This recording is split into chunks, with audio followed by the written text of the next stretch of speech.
There is a Five Nights at Freddy's Mario Kart? Hello everyone, my name is DAGG and welcome back to another video. Have you heard of 5 Laps at Freddy's? 5 Laps at Freddy's is one of the newest games released by clickteam to celebrate Five Nights at Freddy's. Well, it's not fully released yet, we have the demo.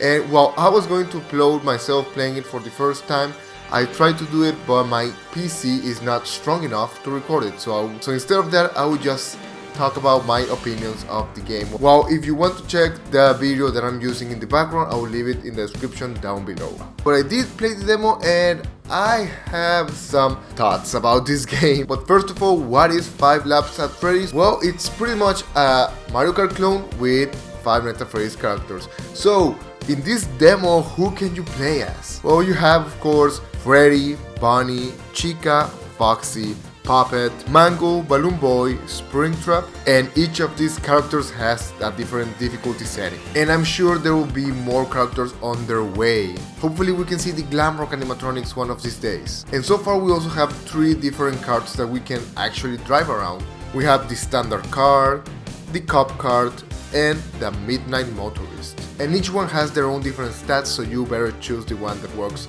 better for you. And also so far for this demo we have 3 different tracks. Those are Fazbear Hills, in which you go around the original Freddy Fazbear's Pizza location, Midnight Motorist, which is a recreation of the game we can see during the FNAF Pizzeria Simulator minigame. And finally we have the Sinkhole from FNAF Security Breach and Security Breach Ruin. But before I go in detail about the tracks, there's something really important that I have to say, which is the mechanic that separates 5 Laps at Freddy's from other Mario Kart clones, and that is the midnight shift. The game has this 24-hour cycle, and whenever the time hits 12 AM all the way to 6 AM, it is the midnight shift. In this shift, the map changes, and you are haunted by an evil ghost cart foxy looking animatronic called the Endo. While the mechanics are a little unclear, I think I know how to explain it, but I'll leave that after we talk a little bit more about the tracks. First of all, it's Fazbear Hills. If I'm being completely honest, I found this track to be a little bit boring. It is the first track you play in the game and it really has, well, not a lot of stuff going on. You pretty much race around the forest with the Freddy's Fazbear Pizza location in the middle. And well, a couple of billboards promoting the place. So not a lot going on really. The next track is Midnight Motorist. Midnight Motorist is different. You see, in this track it is a rainy night and you are actually playing the minigame from Five Nights at Freddy's 6 Pizzeria Simulator. And I am a fan of this. It is creepy and you actually visit the location Juniors, but you just pass it by. The fun Easter egg is that one part of the track is actually the straight highway from the minigame, and whenever the midnight shift starts you can see the cars take their pixel form, which is just very cool. And it's also a very hard part until you learn you just have to keep on the left lane. And the final track is the Sinkhole. This one takes place underground in the Mega Pizzaplex and it is exactly what you expect. Just driving down in a dark cave with the occasional reference to FNAF 6 that we can see in Five Nights at Freddy's Security Breach and Security Breach Ruin.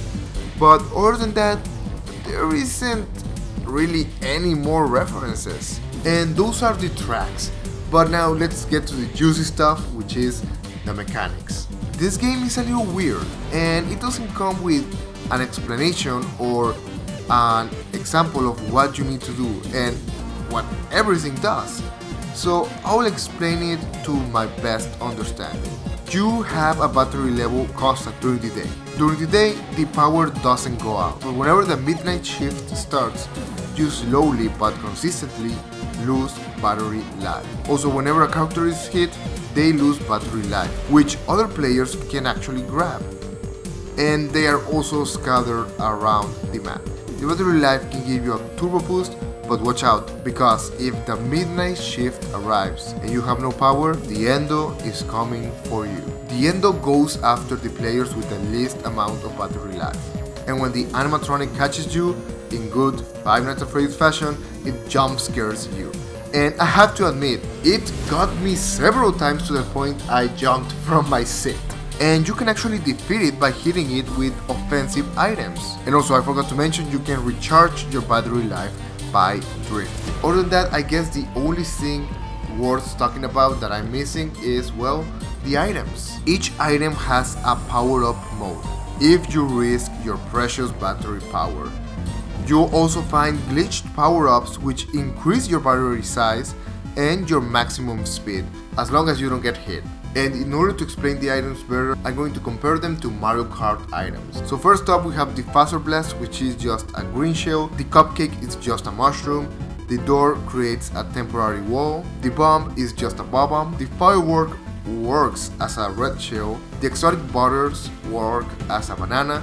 And the mirror, I actually have no idea. I used it like 3 times but can't figure out what it does. I think it makes you invulnerable, but I cannot really remember it. But yeah, to wrap this game up, this game is clearly inspired by Mario Kart, but it falls into a tendency that a lot of kart racing games like Disney Speedstorm or Team Sonic Racing fall to, and that is that it can get boring really fast.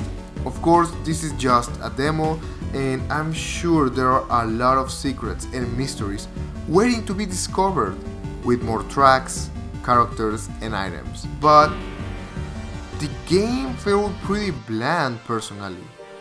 The maps felt empty for the most part, and racers could be minutes apart from one another. So there is no adrenaline right there and there.